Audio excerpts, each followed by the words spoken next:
मुसलमान भाइयों को नहीं बंटना चाहिए, क्योंकि मैं चाहता हूं मेरे तो मतलब आप क्या कह रहे हैं, थोक में असदुद्दीन ओवैसी को वोट कर दें? उससे जय श्री राम न करवाया जाए, भारत को जय ये हिंदू राष्ट्र न बनाया। तो क्या कह रहे हैं आप, ओवैसी को इकट्ठा वोट कर दें? पसंद है जहां पे हिंदू मुसलमान सिख ईसाई रहे।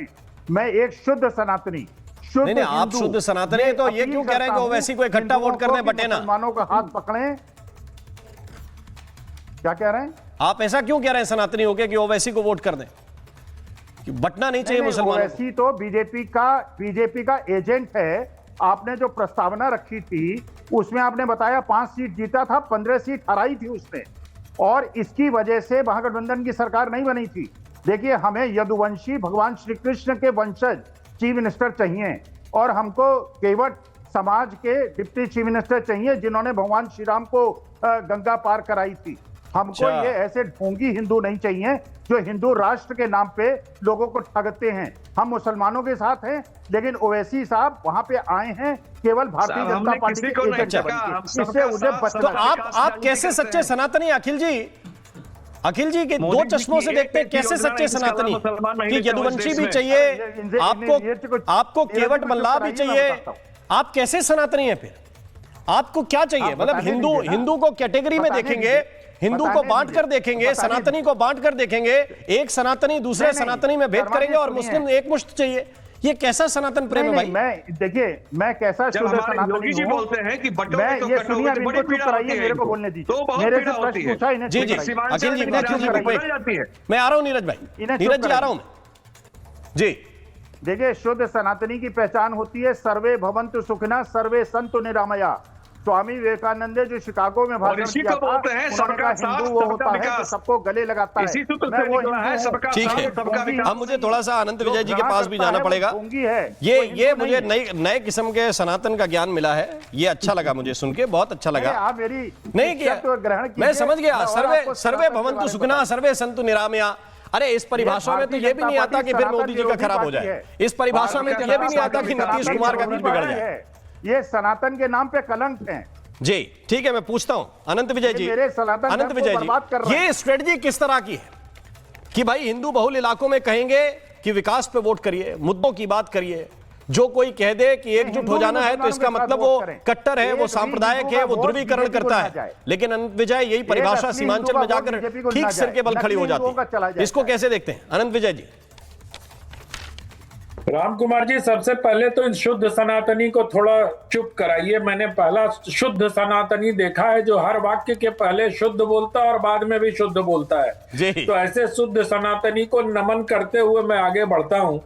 मुझे लगता है कि सनातनियों को आवश्यकता इस बात की नहीं होनी चाहिए कि आपको वो एक क्या कहते हैं उसको प्रिल्यूड देना चाहिए। खैर कोई बात नहीं, प्रोफेसर साहब की अपनी राय है, मैं उसका सम्मान करता हूं। लेकिन मुझे जो लगता है कि विकास और जिस प्रकार की जाति की और संप्रदाय की राजनीति हो रही है, तो इसके लिए आप तेजस्वी जी को क्यों नहीं सवाल उठाते, उनको कटघरे में क्यों नहीं खड़ा करते? उनके पिताजी ने नहीं ही ये राजनीति की थी ना, मुस्लिम यादव बाई, जो अब YM हो गया है, यादव मुस्लिम हो गया टिकट बंटवारे के बाद। तो मुझे ये लगा रहे जी एक एक करके प्रोफेसर साहब, आप तो शायद प्रोफेसर है, एक एक करके। प्रोफेसर साहब, सनातनी शुद्ध सनातनी बीच में ऐसे नहीं टोकते हैं। अब तो अगर आप शुद्ध सनातनी होने का दावा करते हैं तो आपको बीच में नहीं बोलना चाहिए, कम से कम उसका मुजाहरा भी करिए। आपकी चिंता के मरकज में अगर सनातन है तो सनातनी होने का तो प्रमाण भी देना चाहिए आपको। मैं जो बात कह रहा था, लालू प्रसाद यादव जी ने जिस प्रकार से यादवों और मुसलमानों का गठजोड़ बनाकर बिहार में जाति और संप्रदाय की राजनीति की, इसके लिए उनको किसकी बी टीम कही जानी चाहिए? क्या वो कांग्रेस की ए टीम है या कांग्रेस की बी टीम थे, अब ए टीम हो गए? मैं ब्राह्मण जो लोग असदुद्दीन ओवैसी को किसी की बी टीम कहते हैं, वो दरअसल मुगालते में है, वो दरअसल उनकी लोकप्रियता से घबराए हुए लोग हैं। असदुद्दीन ओवैसी हैदराबाद से आकर थोड़ा सा रुकना पड़ेगा आपको। पिछली बार साबित कर चुके हैं कि उनके पास जन समर्थन है, मुसलमानों का जन समर्थन है, और 5 लोग उनके जीते थे। और तेजस्वी यादव की अगर सरकार पिछली बार नहीं बन पाई थी तो उनके अन्य कारणों में से अन्य अन्य कारणों में से एक कारण असदुद्दीन ओवैसी को भी माना गया था।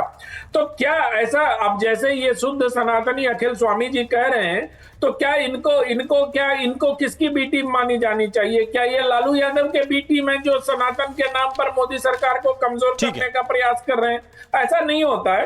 राजनीति में सबके अपने सिद्धांत होते हैं, अपने मतदाता होते हैं, अपने एक समूह का नेता बनने की ख्वाहिश होती है। उसी ख्वाहिश के अंतर्गत असदुद्दीन ओवैसी बिहार में पहुंचे हैं और हैदराबाद में चूंकि बिहारियों की बड़ी संख्या है, इसलिए उनको लगा कि यहां से कुछ अच्छा किया जा सकता। अच्छे वक्ता है, अच्छे ख्वाहिश दिखाते हैं लोगों को। तो अब मुझे थोड़ी सी एक चीज और याद आई। मैं इस इलेक्शन कैंपेन को सुन रहा था और एक शायर है इमरान प्रतापगढ़ी, बड़े जोर जोर से प्रचार करते हैं, वो अच्छी शायरी भी सुनाते हैं, लोगों का मनोरंजन भी खूब करते हैं। उन्होंने एक और बात बड़ी दिलचस्प कही। उन्होंने कहा कि ये असदुद्दीन ओवैसी मुसलमानों को कहते हैं कि कब तक आरजेडी की दरी बिछाओगे, कब तक कांग्रेस की दरी बिछाओगे। ये असदुद्दीन ओवैसी हैदराबाद के उपचुनाव में कांग्रेस का समर्थन करते हैं और अपने उम्मीदवार को वापस ले लेते हैं, यानी कांग्रेस के लिए वो अपना समर्थन दे रहे हैं।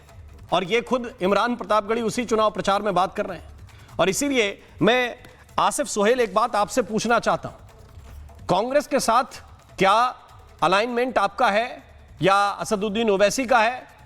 मुझे कुछ स्पष्ट समझ में नहीं आ रहा है। यहां पे या तो नूरा कुश्ती कर रहे हैं या फिर हैदराबाद की पिक्चर कुछ और है।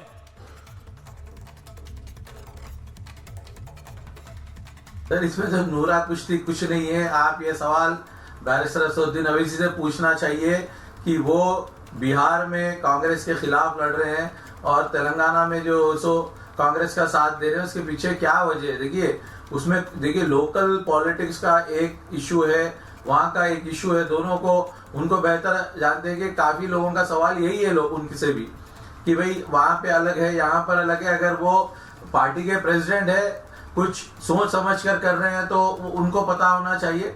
मगर आम आदमी को मैं आपको क्लियरली बोला हूँ, देखिए बीजेपी वर्सेस AMIM और आरजेडी वर्सेस बीजेपी नहीं है।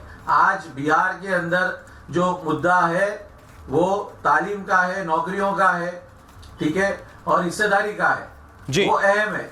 उसमें अगर ये कोई आकर इलेक्शन लड़ रहा है, ठीक है, कॉन्स्टिट्यूशनल राइट है तो लड़ने दीजिए। एक आदमी अगर आकर एक टोपी वाला है जो अपना इलेक्शन लड़ रहा है, लोगों की तरफ से लोगों ने बुलाया है उनको लड़ने, तो लड़ने दीजिए।